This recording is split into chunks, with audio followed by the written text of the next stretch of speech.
প্রশ্ন, 3 দিনের অধিক জমিয়ে রাখা হুজুর জায়েজ আছে নি গোস্ত? অনেকে প্রশ্ন করে। 3 দিন না, সব সময় জায়েজ আছে। আপনি 3 দিনের অধিক রাখলে কি সমস্যা? কোনো সমস্যা নেই। এগুলো না জায়েজের কি হতে পারে?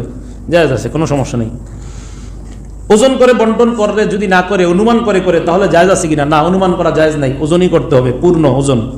প্রশ্ন, 1/3 গরিবকে দেই আমরা সাধারণত, 3 ভাগের 1 ভাগ গরিব, 3 ভাগের 1 ভাগ আত্মীয় স্বজন, 3 ভাগের 1 ভাগ নিজেরা রাখি।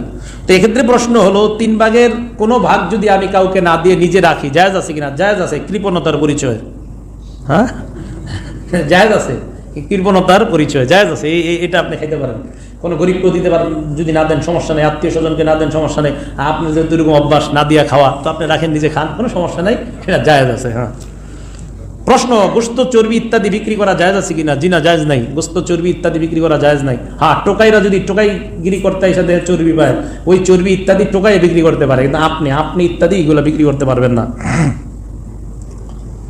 প্রশ্ন, জবাইকারী, কসাই বা ইত্যাদি কাজে সহযোগিতাকারী এদেরকে চামড়া বা কোরবানির পশুর এগুলা ইত্যাদি দিয়ে পারিশ্রমিক হিসাবে দেওয়া জায়েজ আছে কিনা? না, পারিশ্রমিক হিসাবে তাদেরকে এগুলা দেওয়া জায়েজ নাই। পারিশ্রমিক নিজের থেকে দিবেন, দেওয়ার পর তাদেরকে হাদিয়া হিসাবে গোস্ত দিতে পারেন।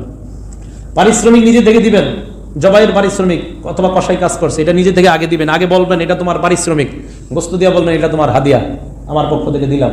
আগে পারিশ্রমিক দিতেই হবে আপনাকে নিজের পক্ষ থেকে। আর যদি গোস্তটা দেন, পারিশ্রমিক একটু কম টম দেন, নিজের মনের উদ্দেশ্য হলো একটু গোস্ত দিছি, মনে একটু কম দিলেও কিছু কইব না, আপনি এটা হারাম কাজ করলেন, নাজায়েজ কাজ করলেন, এরকম করবেন না। প্রশ্ন, জবাই করার অস্ত্র এটা কেমন হতে হবে? একটু ভোতা টোতা ইত্যাদি এগুলো হওয়া ঠিক না, ধারালো উত্তম। প্রশ্ন, জবাই করার পর কখন চামড়া খসানো ইত্যাদি আরম্ভ করবে? একদম আপনি অপেক্ষা করবেন, যখন তার জান একদম নিস্তেজ হয়ে গেছে দেখবেন, তখন আরম্ভ করবেন। এর আগে করাটা এটা ঠিক না, এটা অনুত্তম, এটা একদম একটা ভয়াবহ কাজ, এটা ঠিক না। নিস্তেজ হওয়া পর্যন্ত অপেক্ষা করবেন। প্রশ্ন, এক পশুকে অন্য পশুর সামনে জবাই করা যাবে? যাবে, কিন্তু এমনটা করা ঠিক নয়, এমনটা করবেন না। বুঝে আসছে? এক পশুকে আরেক পশু দেখতেছে, জবাই করতেছেন, এটা করবেন না, এটা করবেন না। হ্যাঁ, জায়েজ আছে, কিন্তু এটা করবেন না, এটা ঠিক না, নবীজি নিষেধ করছেন এগুলা। প্রশ্ন, কোরবানির গোশত হিন্দু অন্য ধর্মাবলম্বীকে দেওয়া জায়েজ আছে কিনা? জি, জায়েজ আছে।